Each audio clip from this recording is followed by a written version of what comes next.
আসসালামু আলাইকুম সবাই, চলে এলাম নতুন একটা ভিডিও নিয়ে। আর আজকে আমি চলে এসেছি লালবাগ কেল্লা।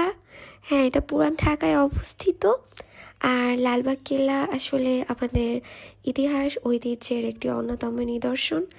আমি ছোটোবেলায় আব্বুর সাথে প্রথমবার এসেছিলাম, আর তারপরে আমি দু একবার এসেছি ছোট বোনের সাথে। কয়েকদিন ধরে আমার ইচ্ছা ছিল যে আমি আবার একবার আসবো দেখতে, তাই ছোট ভাইকে নিয়ে আজকে চলেই এলাম। এসে কিন্তু আমার অনেক বেশি ভালো লাগছে। আর ঢুকে আপনারা দেখতে পাচ্ছেন যে বিশাল বড় বাগান আছে দুই দিকে, আর সামনের দিকে যত আমরা আগাবো সুন্দর ফুলের বাগান আছে। এবং যেহেতু শীতকাল, তো অনেক অনেক অনেক ফুল আছে, তো সেটা আমরা সামনে দেখব। এখন আমরা লালবাগ সম্পর্কে ছোট্ট একটু ইতিহাস জেনে নিই। লালবাগ কেল্লা আমাদের ইতিহাসের একটি অমর অংশ। এটি বাংলাদেশের ঐতিহ্যবাহী একটি স্থাপনা। 1678 সালে এর নির্মাণ কাজ শুরু করেন তৎকালীন মুঘল সম্রাট আজম শাহ। যদিও আজম শাহ খুব অল্প সময়ের জন্যই ছিলেন।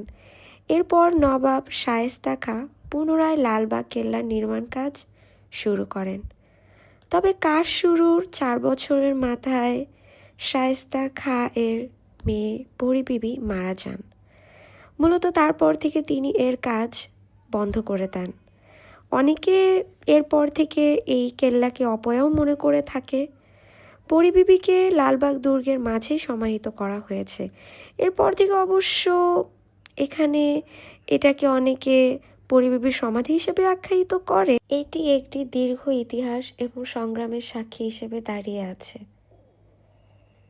আর এই যে দুর্গটি দেখা যাচ্ছে, এটা মূলত জাদুঘর। আর এই দিকটাতে দেখা যাচ্ছে একটা বড় লম্বা একটা দুর্গের মতো। দুর্গ না, এটাকে কি বলা চলে, এখান দিয়ে আসলে মূলত ফোয়ারার যে পানিটা আসে, পানিটা ওই দিকটা থেকে আসতো। উপরে অনেকে বসেও আছে। আর এই দিকটাতে দেখতে পাচ্ছেন এত সুন্দর গোলাপ ফুলের বাগান, মানে প্রচুর এখানে ফুল আছে।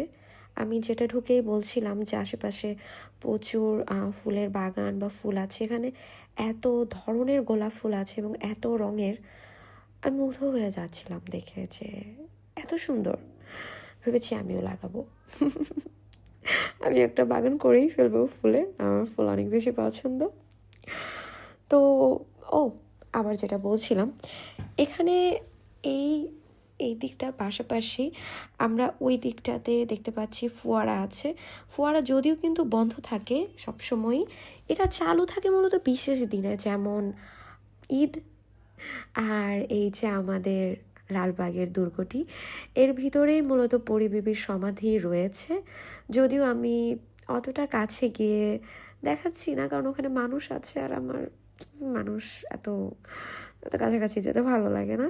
তো তারপর আমি কিছুটা আমার ভাইকে বলে ওকে বললাম, তুই একটু ভিডিও করে দে, আমি একটু দেখিয়ে দিই। তো এই ছিল দুর্গটি। আর এখানে একটা মসজিদ আছে।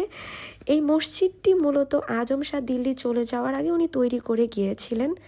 আর কেল্লা সর্বসাধারণের দেখার জন্য সবসময় উন্মুক্তই থাকে, শুধু বন্ধের দিনটা বাদে। তো আপনারাও পরিবার পরিজন নিয়ে ঘুরে আসতে পারেন এই ঐতিহাসিক স্থাপনাটি থেকে। আমার তো বেশ ভালো লেগেছে। তো আমি বিদায় নিচ্ছি, চলে যাচ্ছি। সবাই ভালো থাকবেন, টাটা।